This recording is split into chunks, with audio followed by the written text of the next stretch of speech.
Hello everybody, and welcome to this video. And in this one, I'm going to do a poetry analysis of a poem called Men in Chains. The poem was written in 1971 by a South African poet during the regime known as apartheid in South Africa. So in this video, I'm going to read the poem, and afterwards I'm going to be presenting my analysis of the poem. So I hope you will find this one to be educational.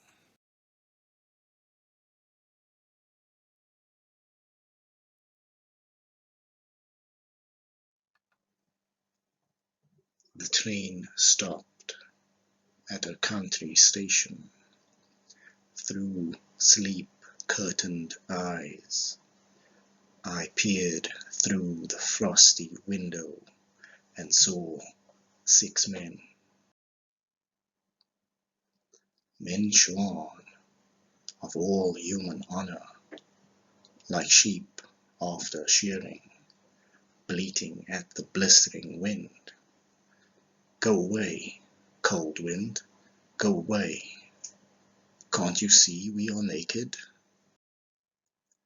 They hobbled into the train on bare feet, wrists handcuffed, ankles manacled, with steel rings like cattle at the abattoirs, shying away from the trap door.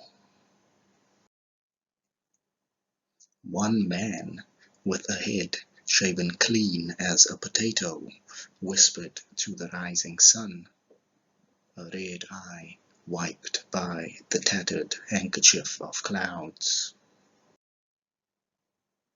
Oh, dear sun, won't you warm my heart with hope? The train went on its way to nowhere.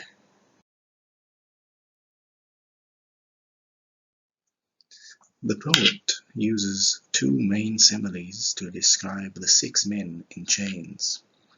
He creates the central image of livestock being steered by herders onto a train.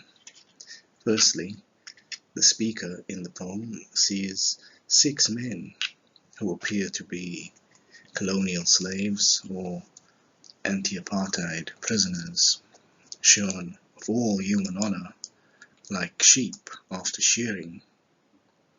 Effectively, we get the image of the men forcibly stripped of all their human rights and dignity. These slaves or prisoners are seen as beasts.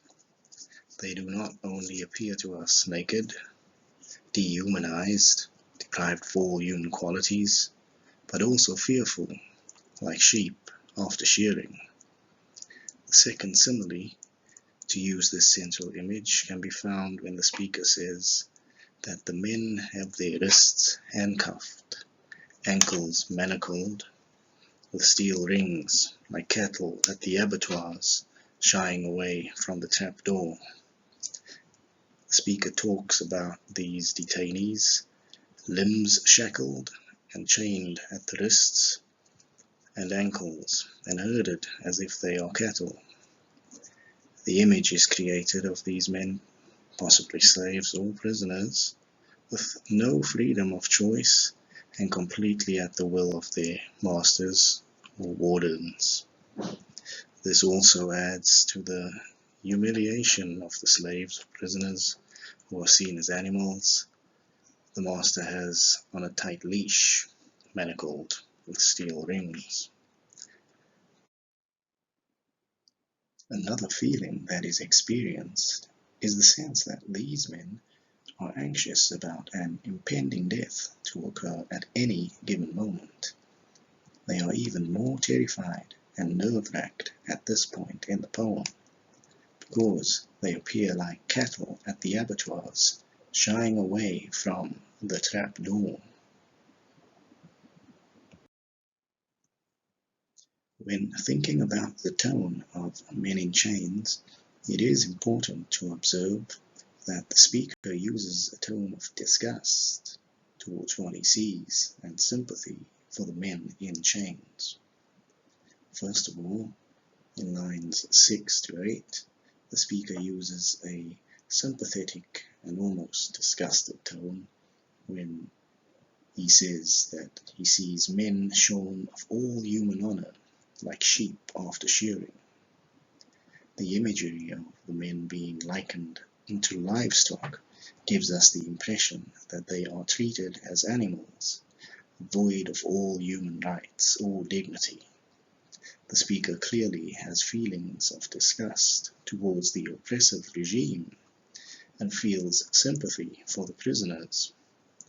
This sympathetic tone intensifies with this central image in lines 14 to 17, when the narrator says, "The men seem like cattle at the abattoirs, shying away from the trap door." With this imagery, we sense a burial song type of sympathy in the speaker's voice. This is due to the fact that the men are expected their deaths and basically have no escape at this point.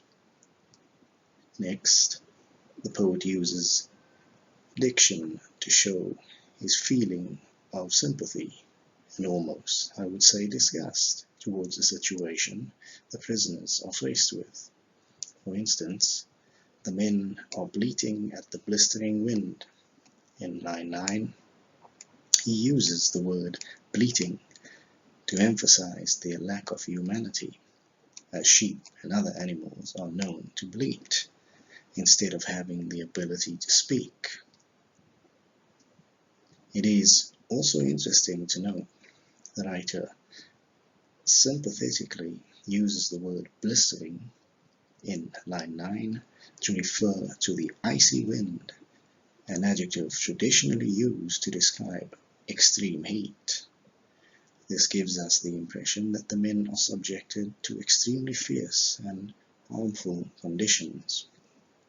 In line 12, the poet uses the word hobbled to add more impact to the uneasy way they walked onto the train. He is clearly concerned about the agony they are subjected to, as he also goes on to mention that they are on bare feet whilst walking in the cold. The references to nature, the sun and wind, are central to an understanding of the poem as a black consciousness allegory, in that the blistering wind represents colonialism or apartheid to the slaves or political prisoners, whereas the sun symbolizes the savior, emancipation, equality, and hope.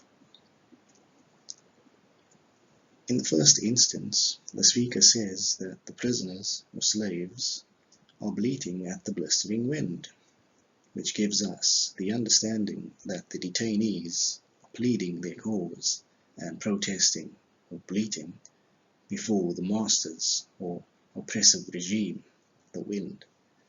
The men are saying, "Go away, cold wind," meaning that they want the system of oppression to end.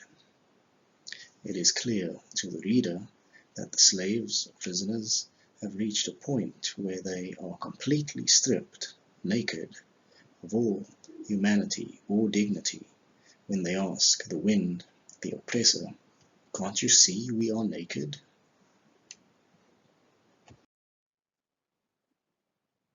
In the other instance, the poet invokes the sun, which represents the comforting nature of God, or the Savior, emancipation, equality, and hope. The speaker observes one man who is at a point of extreme inhumanity because he has his head shaven clean as a potato. He is unable to speak loudly due to his weakness, so he whispered to the rising sun. This may also be because he does not want the wind, oppressor, to hear him begging the sun, Savior, for comfort. The man says, "O dear son," signifying that this slave or prisoner is supplicating to a merciful, dear Saviour who he sees as being ever-loving and kind, in direct contrast to the heartless and cold system of oppression. When he asks the son, "Won't you warm my heart with hope?" we get the impression that he is in desperate need of comfort and emancipation from the cold and oppressive regime in which he is victimized and humiliated.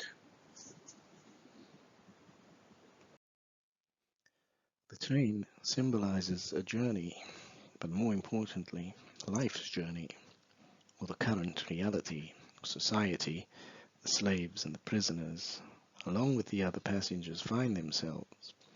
The travelers aboard the train are all upon their individual journey, which gives us the impression of a collective society of people moving through life within a cold and inhumane regime that seems to have no justification for existing, seemingly not going anywhere.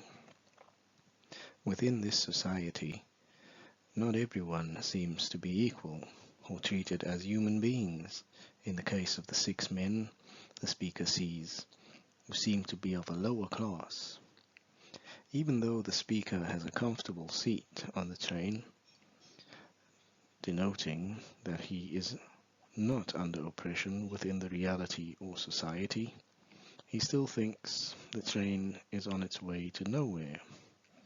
The word nowhere implies that he does not see the current situation, which is the oppressive regime in this society, having any kind of justification or any point at all. For the 6 men, however, nowhere implies that they have reached the end of their lives and are expecting their deaths at any moment. Their freedom has been stripped from them, along with their human rights and dignity. They are shackled and herded like possessions, not people, and they cannot go anywhere freely. They have no freedom of movement aboard the train within the colonial society. These men's human identities have been stolen from them. They are dead as people and have reached the end of their life's journey.